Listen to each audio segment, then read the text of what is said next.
Evie, Evie, Evie. Such a cute kitty. Got her fur everywhere. Oh, Evie, Evie, Evie. Cool kids, I wanted to tell you guys that dang Fat Finger Freddie ain't stopped. Yeah, the fat Freddie Fat Fingers the Fairy with another F word is still at it. Okay, so what does Freddie the Fat Fingers look like? Well, I think I've got a miniature of Fat Fingered Freddie. Yeah. Yeah. Freddie the Fat Finger's gonna take your silver, make it worth less and less, but cheaper to get. Yeah. All right. Here we go. Freddie Fat Fingers the Fairy. And now we got it. There's Freddie the Fat Fingered Fairy.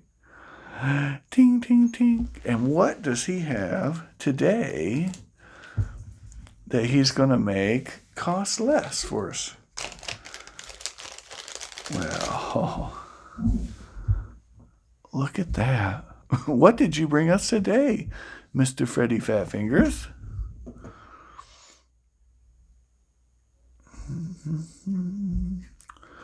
Oh boy. There it is. 100 franc, 1986. The Pideford. All right, so I got this, right? This is the Pideford variety. Yeah, nice and thick and juicy. So this is a double wide planchette on this coin. This coin is 0.86 ounces. It's 0.950 pure, although I've seen different numbers. I've seen 0.925 as well, but we're going to go with 0.95. That's what Numista says. Numista says there's a mintage of 5,000 on these. I probably own 25 of those. So I got a roll of these in the capsules. This one did not come with a capsule, oddly enough. Anyway, Freddie, thank you so much for bringing us this lovely, lovely item. And you go. Hey, some of us are sick of seeing you, okay? So you just head on over there, and we'll pet Eva. But guys, what do you think of these sweet commemoratives? This is a commemorative of the Statue of Liberty, located in New York. A lot of people don't know this, or maybe you do. It was given to us by our old friends, the Frenchies. Now, the Frenchies and the Americans, they go way, way back to the beginning, really. As you may or may not know, I showed off that Lafayette dollar a couple weeks ago. Well, that Lafayette dollar actually really typifies how close the United States and France's relationship has been through the years.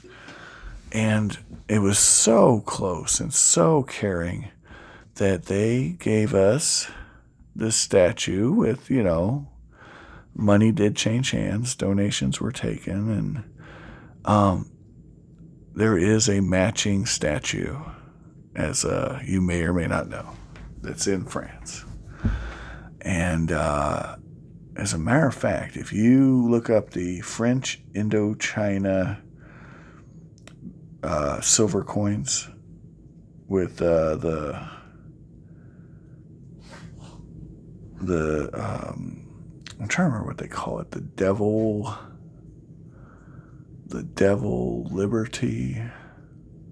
Libertad. There's a specific name for it. Anyway, there's an anchor on the back of the design, like the back end, that looks like a devil tail.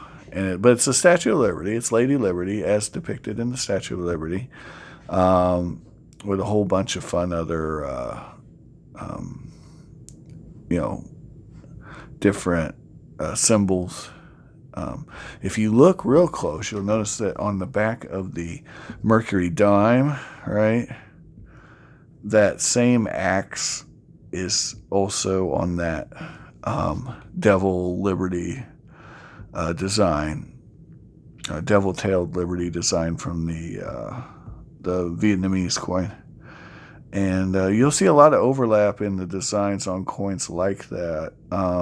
For example, the Fijian cap, which technically should look like a dunce cap, kind of. But because of a mistranslation way back in antiquity, people mistook a totally different cap to mean Fijian. And so throughout our modern times, what we call a Fijian cap,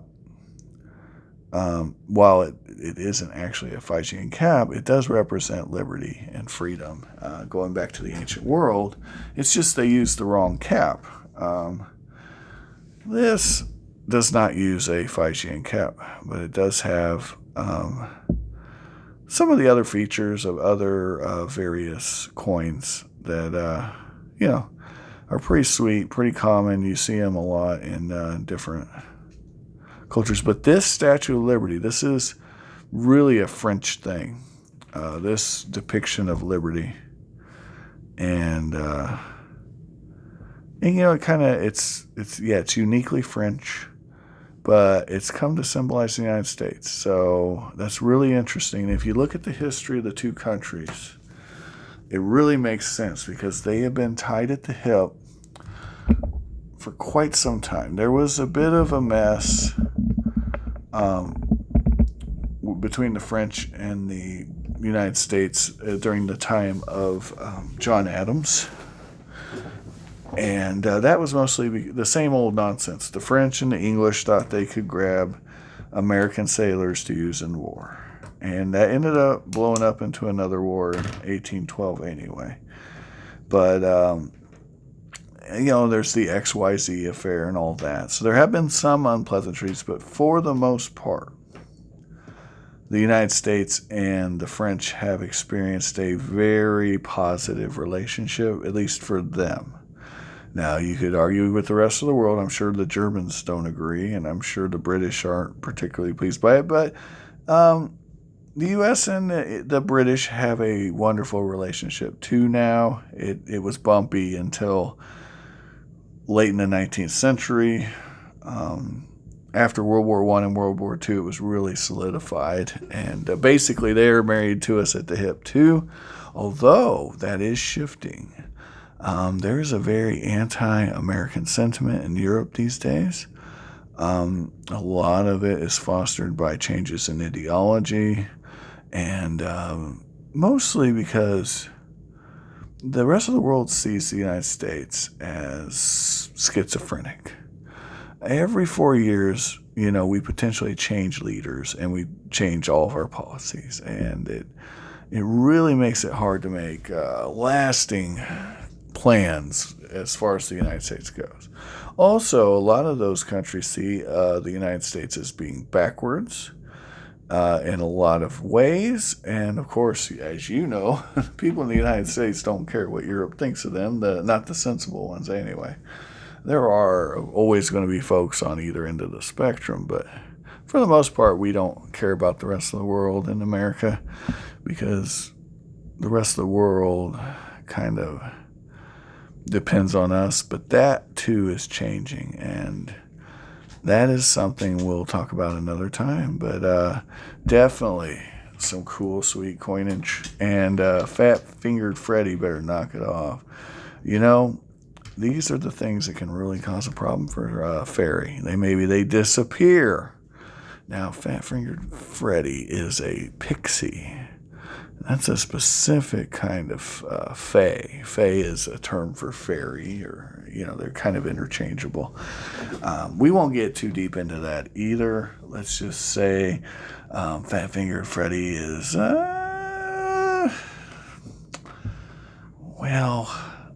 let's just say they like to stir the pot a little bit. They are a touch mischievous, and as such, when the moon is right and the stars align just thusly, Freddie the Fat-Fingered Fairy will go into the comics and tinker around. The end result of that is massive drops in the price of silver. Now, sometimes we keep the fairy distracted. When that happens, the price of silver can move up. But here lately, I think Freddie the Fat Fingers has been bored. And he takes out his little magic wand and bloop, bloop, bloop, stomps that chart down. And anyway, I'm going to try to keep him busy. We'll see. But quite frankly, I kind of like the lower prices. So you guys let me know in the comments when the premiums drop so we can actually get some of this sweet, sweet silver and a sweet, sweet price. And then not think twice while everything is nice. Anyway, have an amazing day. Eva says goodbye. Find all the collectibles of your dreams while you're awake. And I do owe Tom's Coins a response video. So be looking out for that when I get a chance. Peace out, guys.